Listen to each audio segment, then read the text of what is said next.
Welcome to the Nevis Newscast for Tuesday, December 10th, 2024. I'm Donis Wilkinson Keynes.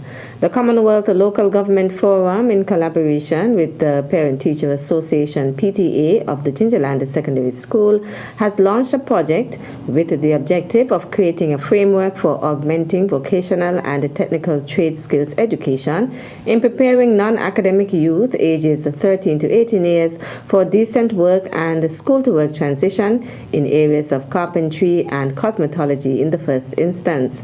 At a ceremony on November 29th, Roger Fifield, immediate past PTA president, gave an overview.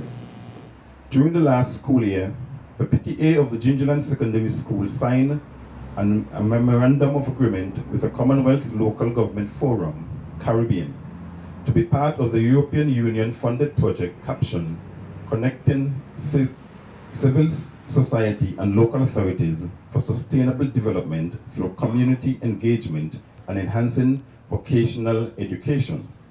Guided by the Ministry of Education, we saw this as an opportunity to further augment the recently completed CDB project, which saw the creation of the TVET wing at the school. It is our hope that the students who are exposed to this project will not only master skills in the area, but would also eventually be inspired to be entrepreneurs who would use these skills to earn a living. Sanjay Singh, Regional Program Manager of the Commonwealth Local Government Forum, explained that financial resources have been invested in the PTA, who will be responsible for the overall implementation of the project.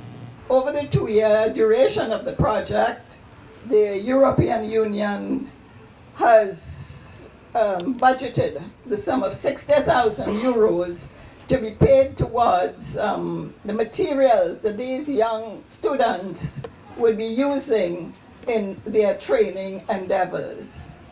Additionally, the European Union has provided and will continue to provide in the sum of 13,500 euros tools and machinery that would be used in the process of this training. The initiative will also involve the establishment of a civil society registry. That civil society registry would contain contact information which, when compiled, will be handed over to the Nevis Island Administration, Mr. Premier. And it is expected that the registry, when handed over to the NIA, would be a dynamic database that would be updated over time.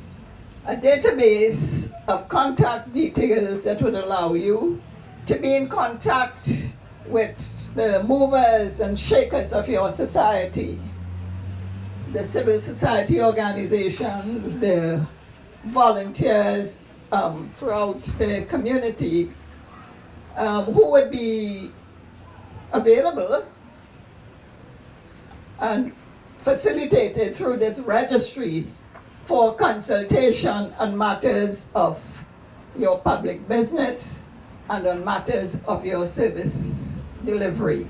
The ceremony was followed by a tour of the Technical and Vocational Education and Training TVET wing at the Gingerland Secondary School by dignitaries including Deputy Governor General Her Honor Hailita Liburd and members of the Nevis Island Administration led by Premier the Honorable Mark Brantley and including Ministry of Education officials led by the Honorable Troy Liburd. The first round of enhancement of the TVET wing has included materials and resources for both the cosmetology and building technology spaces. These include protective gear, dust collectors, first aid kits, fire extinguishers, chairs, and manicure stations. Making his contribution to the NIA's 2025 budget debate, the Honorable Eric Evelyn recently highlighted the Ministry of Agriculture's support for farmers in Nevis.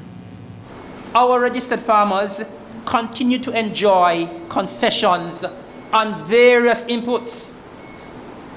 When our farmers import anything, or even if they're going to buy it locally, they benefit from concessions. And that has been in place for years, Madam President. Our farmers continue to benefit from concessionary rates for land preparation and heavy equipment use. Our land preparation rates are the cheapest in the region. Cheapest in the region. Heavy equipment, we have 2 pieces of heavy equipment there in the department and ministry. And the rates are concessionary, Madam President.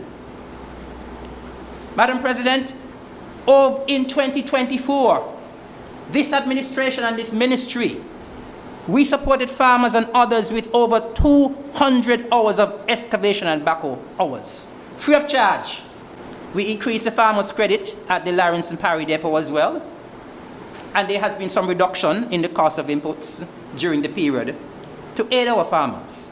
The Agriculture Minister also noted that the International Union for Conservation of Nature, IUCN, in collaboration with the government of St. Kitts and Nevis, is undertaking a 5-year project funded by the Global Environment Fund, GEF.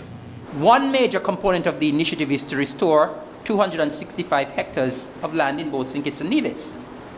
Now, under this project, Madam President, we've had workshops on sustainable agricultural land practices, integrated pest management IPM, and composting. And those were hosted in January and May of 2024. We had some 18 farmers who benefited. Now, persons or farmers who participated, they were also presented with thermometers, pocket-sized magnifying glass, light and moisture tester for their farming use.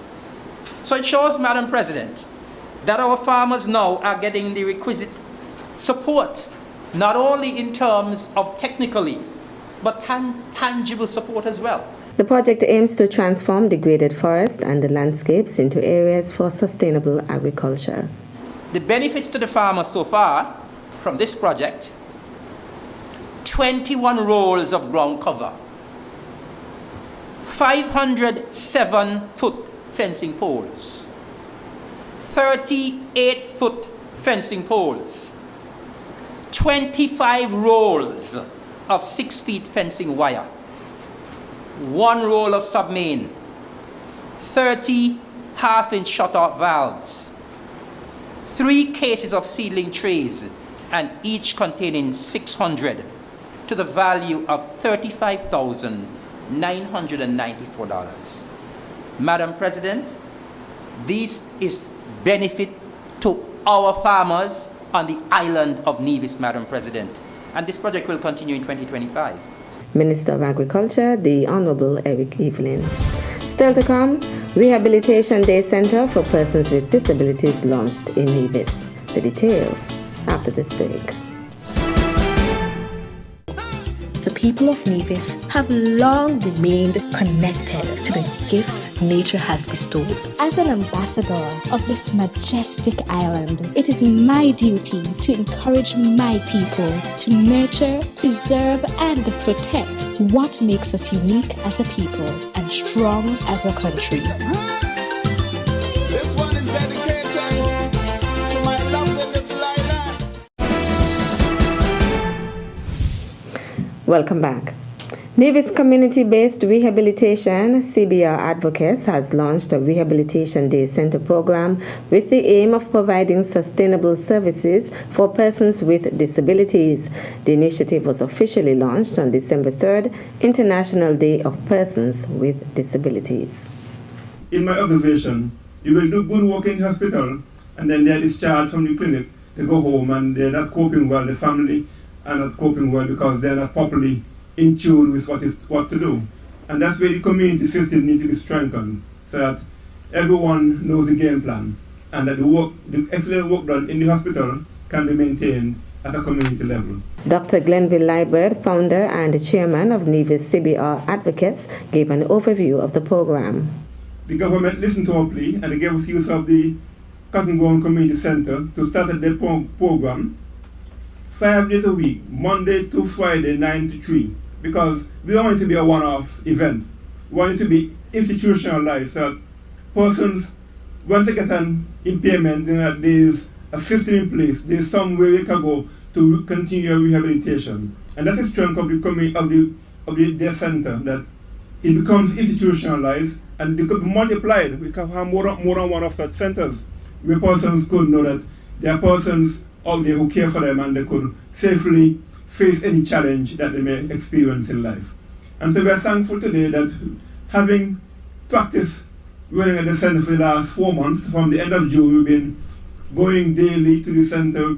We are thankful that the ministry for this event have given us a loan of one of their buses for the day. And a private operator also gave their service complimentary for the day, so those with wheelchair can use the wheelchair accessible bus. So we are thankful for those who saw the need and the vision has come forward to support us today. And the many volunteers who have been coming forward to offer their skill and expertise. The ceremony also featured a number of renditions and testimonials by persons who have been benefiting from the program.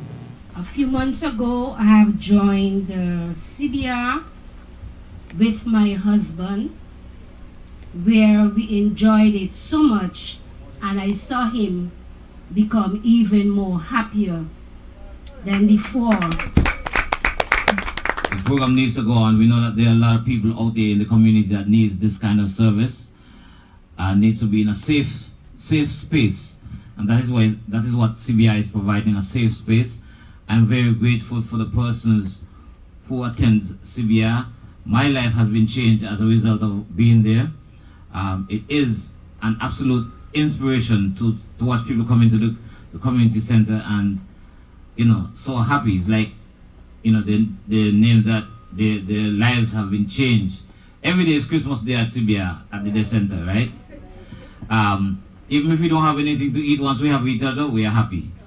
And so I thank everybody who have been participating, and those of you who are listening, and those of you who have supported us today.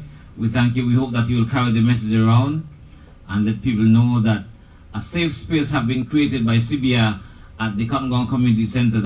Among those in attendance were the Honorable Iselin Phillip, Minister of Social Development, Aging and Disabilities in the federal government, as well as Shelisa Martin Clark, Permanent Secretary in the NIA's Ministry of Health, Social Empowerment and Community Development, who both endorsed the program. Friday, December 13th and Saturday, December 21st will be discounted value-added tax VAT rate days in St. Kitts and Nevis. On these days, all approved VAT-registered businesses can offer their customers a reduced VAT rate of 5% on the sale of goods. Vehicles will be specially discounted, providing customers an opportunity to enjoy significant discounts on various tangible items. This offer applies exclusively to items that are available for immediate issuance or delivery on the discounted VAT rate days.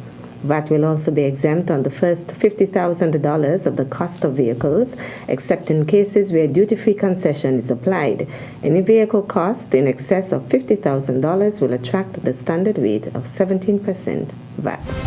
That's it for this edition of the Nevis Newscast. On behalf of all of us here at the Department of Information, thank you for viewing. I'm Donna Wilkinson Keynes.